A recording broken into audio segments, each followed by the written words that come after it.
If you are an upcoming artist and you want to learn how to create your own beat using just your phone, then this video is for you. I'll be showing you step by step how to create an Anomaly type beat using BandLab. Let's go. So the first thing we need to do is to click on this plus button, then we click on Open Studio. So guys, now that the studio is opened, whenever you want to create a beat, the first thing to always do is to set the tempo of that beat. And we can do that by clicking on this button right here. We would be creating an Anomaly type beat, so let's set our tempo to 100. After setting the tempo, we will be setting the key of our beat to A minor.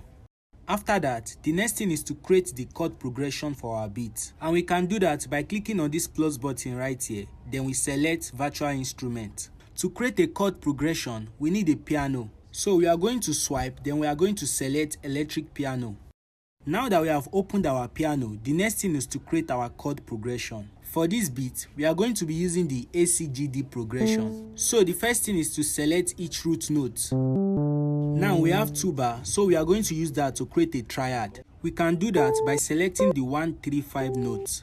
So the next thing is to click on this red button right here to loop our chord.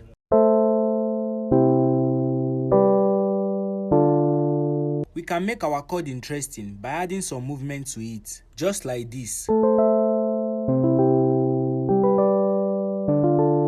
Now that we have the chord progression for our beat, the next thing to create is our drums. And we can do that by clicking on this plus button right here. Then we select sampler.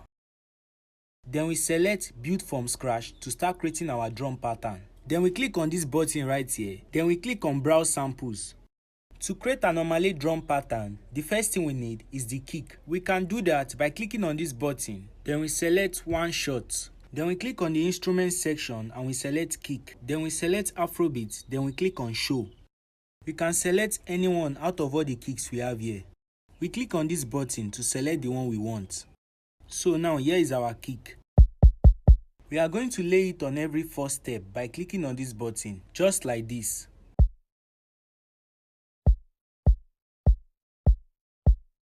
So now that we have added our kick, the next thing is to look for a rim. We are going to repeat the same process just like we did when we are looking for our kick. So we'll be using this rim. We are going to use the 147 pattern for our rim. So this is how it sounds with our kick.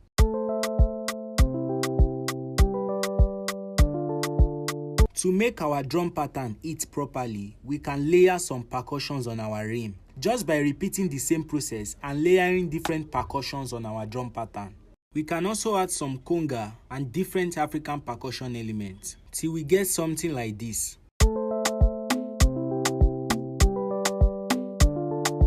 The next thing to add is the shaker to add some movement to our beat. We select loops, then we select shaker, then we select Afrobeat.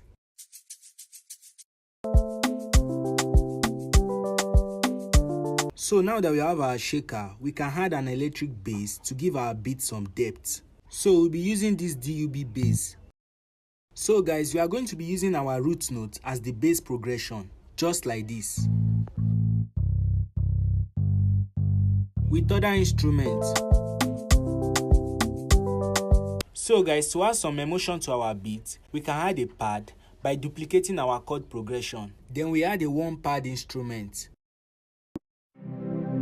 Let's use this new age synth.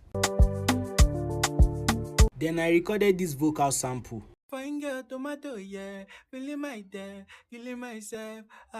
Fine girl, tomato, yeah, feeling my day, what you killing myself. Now this is everything played together. Fine girl, tomato, yeah, feeling my day, killing myself. Fine girl, tomato, yeah, feeling my day, what you killing myself.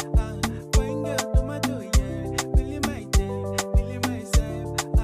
Fine girl, tomato, yeah, feeling my day, what you killing myself. So if you love this video, follow me, and in my next video, I'll be showing you how to create Asake chorus effect. Bye.